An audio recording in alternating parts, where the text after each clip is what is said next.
Tuhan, hari ini kita belajar firman Tuhan. Bagaimana rancangan Tuhan terhadap umatnya. Ya. Yang penting kita pahami rancangan Tuhan terhadap umatnya. Karena dalam hidup ini manusia boleh merancang-rancang, tapi Tuhanlah yang menentukan semuanya. Nah, bagaimana rancangan Tuhan ini supaya benar-benar kita mengalami sendiri dan kita menjadi saksinya Tuhan. Jadi ada pribadi Tuhan terlihat melalui kehidupan kita. Untuk hal ini, saya awali dengan ayat di Ulangan pasal yang ke-8, 18.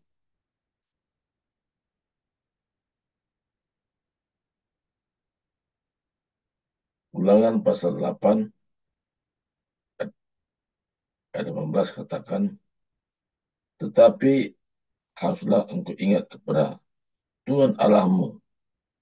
Dialah yang memberikan kepadamu kekuatan untuk memperoleh kekayaan dengan maksud meneguhkan perjanjian yang diikrarkannya dengan sumpah kepada nenek moyangmu seperti sekarang ini. Jadi ayat ini menjelaskan kepada kita bagaimana kita mengingat Tuhan, ya, bagaimana kita mengutamakan Tuhan. Jadi, Tuhan katakan, ayat 17 katakan, janganlah kau katakan dalam hatimu, kekuasaanku dan kekuatan tanganku lah yang membuat aku memperoleh kekayaan ini. Jadi dua ayat ini 17-18 ini menjelaskan kepada kita bagaimana rancangan Tuhan atas setiap umatnya. Apa rancangan Tuhan terhadap umatnya? Pertama, Tuhan mau supaya manusia itu tetap menjaga kondisinya, bahwa tetap rendah hati. Sudah kata tersebut, janganlah kau katakan dalam hatimu, kekuasaanku dan kekuatan tanganku lah yang membuat aku memperoleh kekayaan ini. Jadi dari sini nasihat Tuhan supaya kita tetap kondisi rendah hati, kondisi tetap menempatkan Tuhan di atas segala-galanya. Kalau kita menjaga kondisi hati kita untuk tetap menempatkan Tuhan di atas segala-galanya, membuat kita berbeda tengah-tengah dunia ini kita hidup. Orang sendiri merasakan bagaimana kehidupan Tuhan sungguh nyata di dalam hidup kita. Karena untuk rendah hati itu perlu belajar. Rendah hati itu ada kalanya kita perlu perenungan yang dalam. Rendah hati itu ada tantangan yang dihadapi. Kadang-kadang dalam kondisi dalam hidup ini, kita diperhadapkan dengan sesuatu yang rasanya membuat kita tidak rendah hati. Kadang-kadang kita ingin ada reaksi terhadap apa yang kita sedang alami. Tapi Tuhan punya rencana atas kita. Kita menjadi saksinya Tuhan. Dari hal amanah, yaitu dari sikap hati kita. Kita belajar bahwa apapun yang kita sedang hadapi, kita katakan kekuatan Tuhan, kekuasaan Tuhan membuat saya hidup seperti sekarang ini. Jadi kita menempatkan Tuhan atas segala-galanya. Saya banyak Tuhan didik ke arah ini. Tuhan pimpin saya ke arah ini. membuat saya belajar sampai hari ini. Dan saya berkata, ini semua karena Tuhan. Kalau bukan karena Tuhan, saya tidak bisa hidup seperti sekarang ini. Jadi Tuhan itu merindukan setiap umatnya senantiasa hidup dalam rendah hati. Ada pepatah mengatakan begini, air mengalir senantiasa dari tempat tinggi ke dataran rendah. Demikian juga bagaimana berkat Tuhan mengalir dari surga ke bumi. Artinya, dari kehidupan kita yang rendah hati, berkat-berkat Tuhan senantiasa mengalir. Kadang-kadang kita tidak tahu awalnya dari mana asal-usulnya berkat. Tapi ketika kita mengalami sendiri, oh inilah cara Tuhan memberkati. Yaitu berkat yang dari seseorang yang kita tidak pernah harapkan.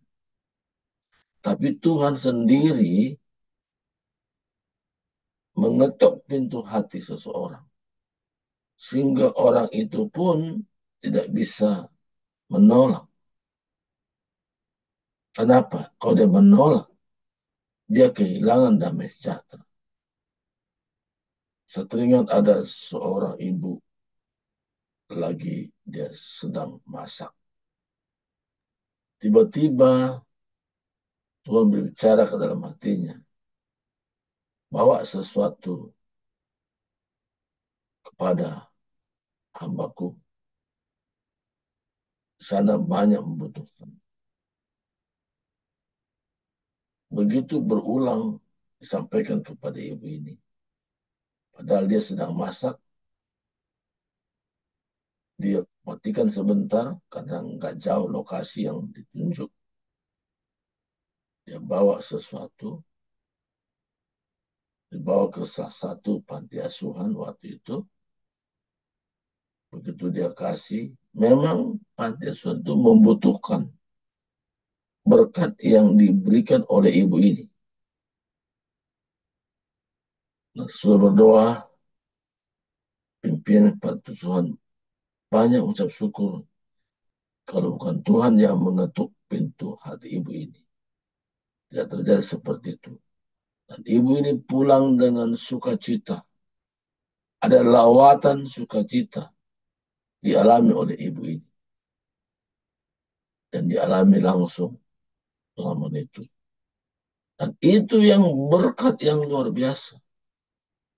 Yaitu berkat rohani yang tidak dapat dibeli. Itu suatu pengalaman yang dialami oleh ibu ini.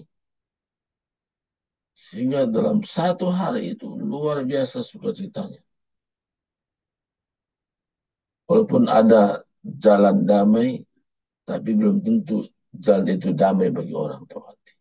Tapi ketika kita mempraktekkan firman, kita belajar bagaimana tuntunan Tuhan, kita mengalami hidup dan damai sejahtera.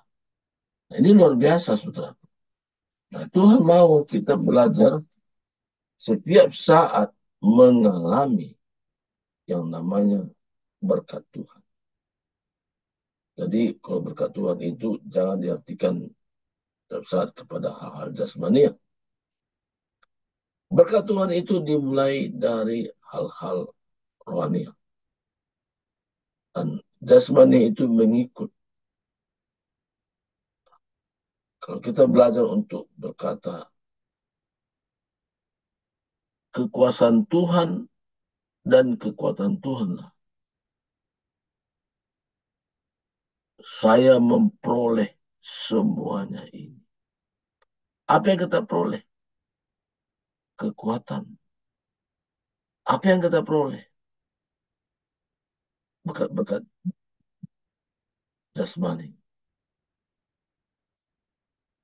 Pernah orang tanya kepada saya kan, dia bilang, bagaimana Bapak bisa hidup? Saya katakan, saya hidup karena kemurahan Tuhan. Nah, kemurahan Tuhan yang masuk di sini, yaitu berkat-berkat yang tidak terpikir sebelumnya. Dan Tuhan bukakan pintu berkat untuk memberkati kami sebagai hamba Tuhan. Dan kami juga belajar juga melakukan hal yang sama. Bukan kepada orang yang melakukannya, tapi kami melakukannya kepada orang lain yang tidak ada hubungannya dengan orang lain memberi berkat kepada saya. Saya melakukan kepada orang lain. Nah, ketika saya mempraktekkan juga hal yang sama, berkat rohani itu luar biasa. Dialami sendiri. Nah, jadi Tuhan mau sepanjang kita hidup kita belajar untuk rendah hati. Yang kedua di sini apa? Dari Ulangan pasal 8 ayat 17-18. Maka janganlah kau katakan dalam hatimu, kekuasaanku dan kekuatan tanganku lah yang membuat aku memperoleh kekayaan ini. Tetapi haruslah engkau ingat kepada Tuhan Allahmu, sebab dialah yang memberikan kepadamu kekuatan untuk memperoleh kekayaan. Maksud meneguhkan janjian yang dikerahkannya dengan sumpah kepada nenek moyangmu seperti sekarang ini. Jadi, yang kedua di sini kita tetap mengagungkan Tuhan. Apapun yang kita sedang hadapi. Apakah hal yang senang? Apakah yang kurang menyenangkan? Tapi kita sudah punya pedoman hidup bahwa Tuhan itu Tuhan yang layak menerima pengagungan. Jadi Tuhan layak menerima pengagungan. Kenapa kata layak? Karena dialah patut dipuji, patut dimuliakan. Kalau kita belajar yang kedua ini, hanya Tuhanlah tempat untuk menerima pengagungan itu. Bukan manusia, tapi Tuhan yang menciptakan dunia dan segala isinya. Kalau kita belajar menempatkan Tuhan atas segala-galanya, Tuhanlah yang punya hak menerima pengagungan ini. Membuat kita mengalami berkat-berkat rohani yang semakin melimpah. Karena kita tahu dalam hidup ini, rancangan Tuhan itu kemanapun kita pergi, apapun yang kita lakukan, hidup kita menjadi saksinya. Kata saksinya, ada pengalaman hidup yang kita ceritakan kepada orang. Bagaimana Tuhan memimpin kita. Bagaimana Tuhan membimbing kita. Bagaimana Tuhan memberikan pengarahan kepada kita. Sehingga kita katakan, apapun yang saya sedang hadapi, apapun yang sedang saya alami, pertama saya belajar rendah hati. Yang kedua, yang patut menerima pengagungan ada Tuhan. Dan yang terakhir, saudaraku, tetapi haruslah engkau ingat kepada Tuhan Allahmu, sebab dialah yang memberikan kepadamu kekuatan untuk memperoleh kekayaan dengan maksud meneguhkan perjanjian yang diikrarkannya dengan sumpah kepada nenek moyangmu seperti sekarang ini. Yang ketiga, kita memiliki sikap. Sikap apa yang kita,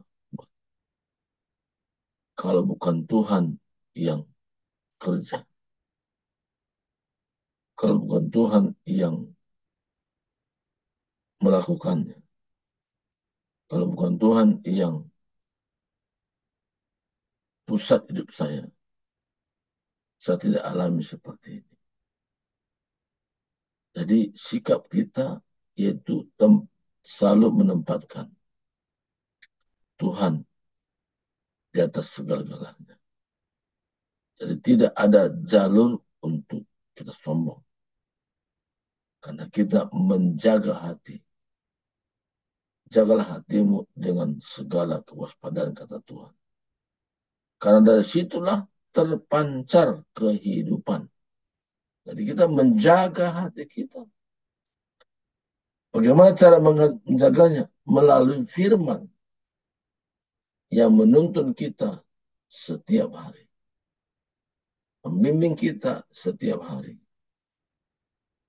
Sehingga kita dalam dunia ini hidup tampil beda dengan orang lain yang tidak memahami tentang firman Tuhan.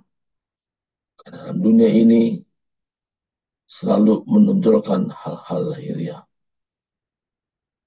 yaitu kekuatan secara fisik, kekuatan secara kedudukan, dan juga kebanggaan-kebanggaan lahiriah. Tapi kita yang hadir pada saat ini, kebanggaan kita hanya Tuhan. Kita berkata, semuanya ini karena Tuhan. Dan berkata demikian, dan kita menjaga hati kita. Kita senantiasa menyenangkan hati Tuhan. Ungkapan mulut kita dan tindakan kita selaras. Itu namanya integritas. Kalau kita menunjukkan nilai-nilai seperti ini, maka kita dalam hidup ini berbeda dengan orang-orang yang mengaku dirinya hanya Kristen. Ada orang katakan Kristen KTP, Kristen tanpa pertobatan. Tapi kita yang mendengar hari ini, kita sangat tampil beda dengan orang lain. Karena kita bukan hanya sekedar nama saja Kristen, tapi kita menjadi pelaku firman Tuhan sesuai dengan tuntunan Tuhan. Kita rendah hati, kita mengagungkan Tuhan, kita memiliki sikap yang benar. Semuanya itu karena Tuhan.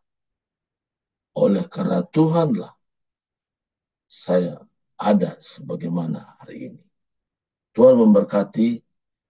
Inilah firman Tuhan hari ini. Kehendak Tuhan semakin nyatakan buat kita.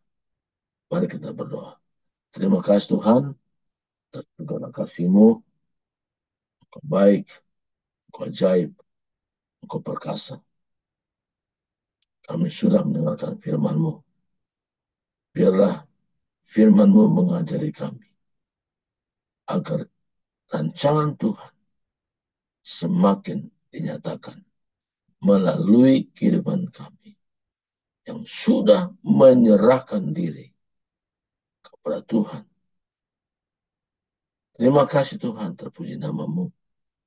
Di dalam Yesus Kristus berdoa. Amin.